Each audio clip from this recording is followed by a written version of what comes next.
Good morning मेरे भाई। Welcome to week 10।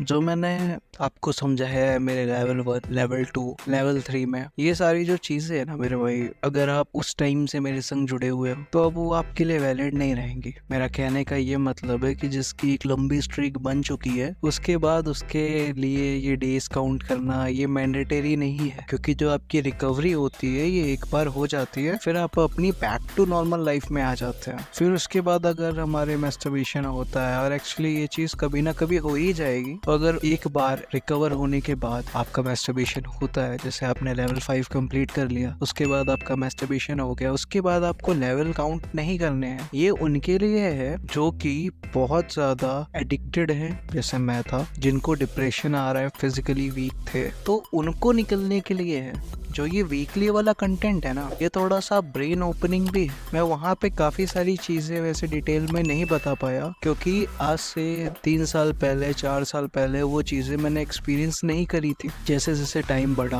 मैंने वो सारी नई नई चीजें एक्सपीरियंस करी। अभी जो मैं कंटेंट बना रहा हूँ ये भी आने वाले 10 साल 15 साल बाद जस्ट नॉर्मल हो जाएगा। लेकिन ये जो लेवल वाला कंटेंट है ना, ये आप ध्यान रखना, कोई भी नया लड़का जो प्रॉब्लम में होगा, जब तक वो रिकवर नहीं होगा तब तक उसके लिए कंटेंट बेस्ट ही रहेगा। और एक बार उसकी एक भी लंबी स्ट्रीक बन गई जहाँ पे उसकी जो रिकवरी है वो हो गई, फिर उसको जरूरत नहीं पड़ेगी किसी भी लेवल को फॉलो करने की, वो अपने लिए बेस्ट है। उसके बाद कुछ ऐसा होता है, मैं ये भी क्लियर कर दूं, जैसे हम हाई एनर्जी पे हैं, अब जैसे घड़ा भरा हुआ है पूरे पानी से, ठीक है, फिर उसके बाद अगर उसमें थोड़ा सा पानी गिर भी गया 1-2 लैप से, तो बॉडी में उतना फर्क नहीं पड़ता है। फर्क उसको पड़ता है जो ज्यादा एडिक्शन में आए या दोबारा उस गंदी आदत को डाल ले, फर्क उसको ज्यादा पड़े एज कम्पेयर टू जिसका 180 दिन में या 30 दिन में या 60 दिन में एक बार रिलैप्स हो रहा है रिकवरी के बाद, उसको उतना नुकसान नहीं पहुंचेगा। ये बात आप मान लो, क्योंकि ये चीजें मैंने सीखी हैं। जैसे जैसे मेरी स्ट्रीक बढ़ी है, ये चीजें मुझे रियलाइजेशन हुई है कि हाँ, एनर्जीज तो डाउन होती है मैस्टरबेशन करने के बाद, ये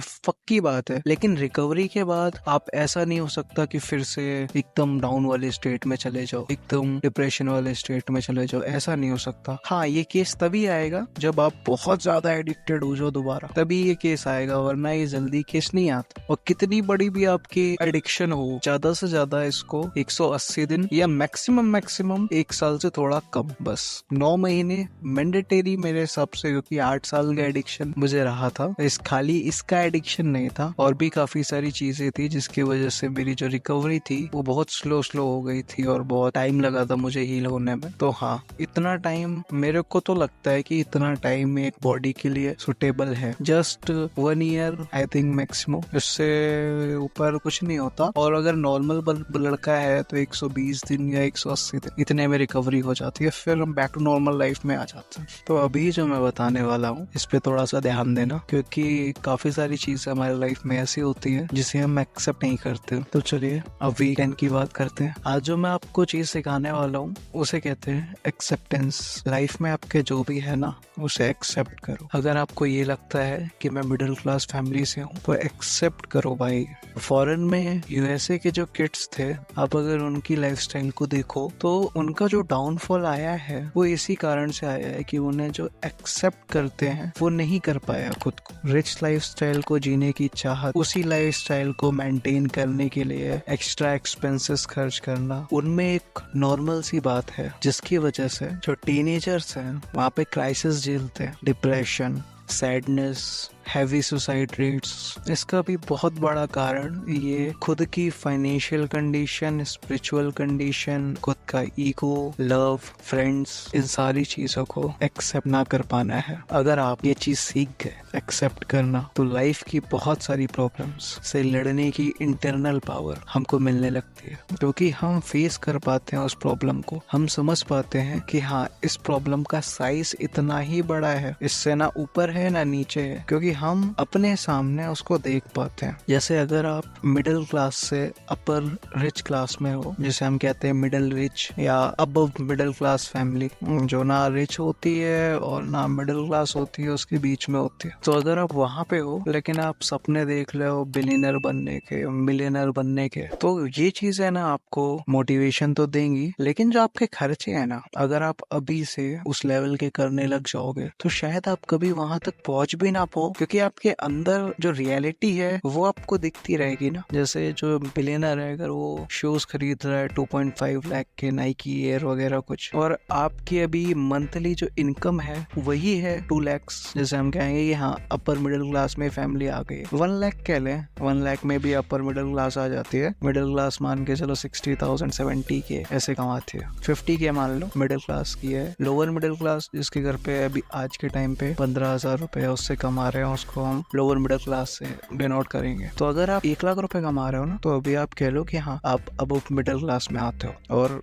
अभी उसी से सारे एक्सपेंसेस चल रहे हैं घर के। आपकी सैलरी है 1 लाख और आप 2 लाख की शूज खरीद रहे हैं अपने मिलियनर दोस्तों को दिखाने के लिए कि हाँ देखो मैं अभी से तुम्हारी लाइफस्टाइल को जी रहा हूँ और आगे मेंटेन करूंगा। तो आपको कितनी प्रॉब्लम्स होंगी, जिसमें आपको जस्ट नोट कर देता हूँ। आपके पास मंथली 12 लाख मान के चलो एनुअली आपके पास पैसे आने हैं, और उसमें आपने 2.5 के तो शूज ले। आपके पास कार तो होगी क्योंकि आप अब मिडिल क्लास में हो, कार की सर्विस, फिर उसके बाद आपके मंथली जो घर का रेंट वगैरह जा रहा है, या अब मिडिल क्लास हो तो खुद का घर है, उसका टैक्स जाना होता है, बिजली जानी होती है, गैस जाना होता है। अब आपको सब उसी में मैनेज करना है। और आप ये फ्यूचर प्लानिंग कर रहे हो कि मेरे को मेरा बिजनेस जो है वो और बड़ा करना है आने वाले टाइम में, ताकि मैं मिलियनर की कैटेगरी में आ जाऊं। अगर आप ऐसे ही लाइफस्टाइल 2 साल 3 साल जी लिए ना, तो आपका अकाउंट तो में तो पैसे ही नहीं बचेंगे, और फिर आप कोई बिजनेस बड़ा कैसे करोगे? Just imagine. क्योंकि इंस्टाग्राम पे आज का जो टाइम चल रहा है इन्फ्लुएंसिंग वाला, यहाँ पे अगर हमारा स्टैंडर्ड बढ़िया नहीं है ना, तो लोग हमें उतना भाव नहीं देते, और उसके चक्कर में भी हमको थोड़ा सा डिप्रेशन आता है। डिप्रेशन वर्ड सही नहीं है, मैं इसे सैडनेस कहूंगा। तो ये जो वक्त होता है जहाँ पे आपको ऐसी फीलिंग आती है, और यहाँ पे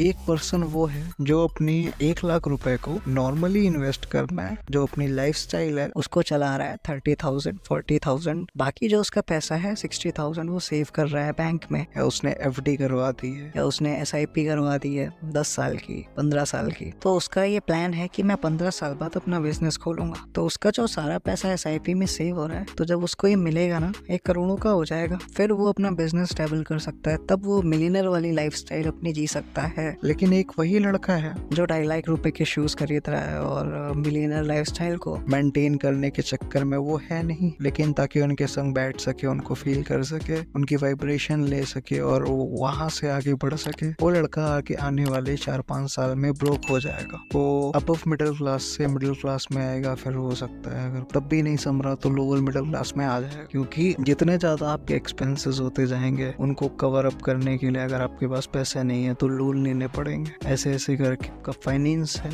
ये बिगड़ता चला जाएगा। तो जो एक्सेप्टेशंस है ना, इसको हमें समझना चाहिए, हमें एक्सेप्ट करना चाहिए कि हाँ हमारी लाइफ में अभी हम अगर मिडिल क्लास हो तो ठीक है, मैं मिडिल क्लास हूँ। अभी अगर मैं 500 का शूज भी पहन रहा हूँ तो हाँ वो सही है, क्योंकि यही पैसा सेव होगा और ये मुझे आगे मेरी लाइफ में मदद करेगा। मैं ये नहीं कहता हूँ कि आप एकदम चीप हो जाओ, जो नॉर्मल है। अगर आपको ये लगता है कि हाँ स्पार्क्स के शूज ही बेटर है, अभी मैं नाइकी, एडिडास, प्यूमा इन सब में नहीं जाऊंगा, या अगर स्पार्क्स भी नहीं है तो चलो मैं नॉर्मल अपना रूपानी या बाटा के शूज ले लूंगा, ये अभी मैं इनको पहनूंगा आने वाले टाइम में जब मेरा बिजनेस स्टेबल हो जाएगा। तब अगर मेरा मन होगा तो मैं लूंगा, और बल्कि आने वाले टाइम में आपको ये रियलाइजेशन होता रहेगा कि हाँ इन चीजों की वो वैल्यू नहीं है। लेकिन मजा तब आएगा ना जब आप 20 लाख रुपए 10 लाख रुपए महीने का कमा रहे होगे, और तब आप 2 लाख रुपए 2.5 लाख रुपए के शूज ले लो, तब मजा नहीं आएगा। जब आप 1 लाख रुपए कमा रहे हो 2.5 लाख रुपए के शूज ले लो, या 2.5 लाख रुपए का आप मोबाइल फोन खरीद के चलाओ, क्योंकि आने वाले टाइम में ऐसा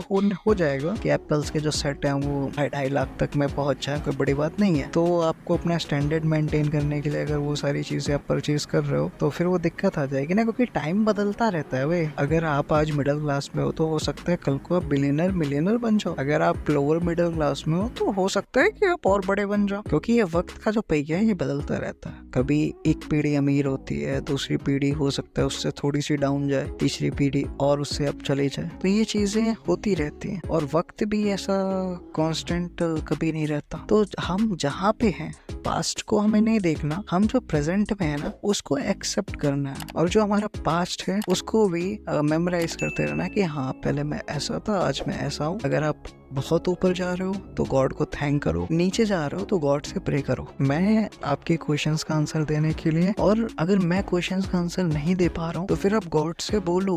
मेरे सारे क्वेश्चन का आंसर वही देते हैं। तब मेरा तो ऐसा रहता है कि भगवान ही है मेरे लिए और नहीं है, क्योंकि सहारा भी वही देते हैं, मदद भी वही करते हैं, हमें उठाते भी वही हैं। तो उनके सामने आप नतमस्तक हो और आप देखोगे कि भगवान पता है कैसे हमारे पास आते हैं। जैसे कोई दोस्त बन के आप में कोई भाव इम्प्लांट हो जाएंगे, वो भी भगवान का ही रूप है जहाँ से आप इंस्पिरेशन ले रहे हो। तो सिंपल और शॉर्ट यही था कि लाइफ में एक्सेप्ट करो जो भी आपके पास है, उसको समझो। वो चीज़ें आपकी बहुत हेल्प करेंगी आपके फाइनेंस में, आपकी स्पिरिचुअल लाइफ में, क्योंकि ये जो चीज़ें आप एक्सेप्ट करोगे ना, ये आपको रिस्पेक्ट करना सिखाएंगी। आपका जो ईगो है ये कभी आपको रिस्पेक्ट करना नहीं सिखाएगा, ये चीज़ें आपको रिस्पेक्ट करना सिखाएंगे। आपके मन में ईगो वाले नेगेटिव थॉट्स नहीं आने देंगी। तो आज के लिए बस इतना ही था। Love you, bye bye, take care.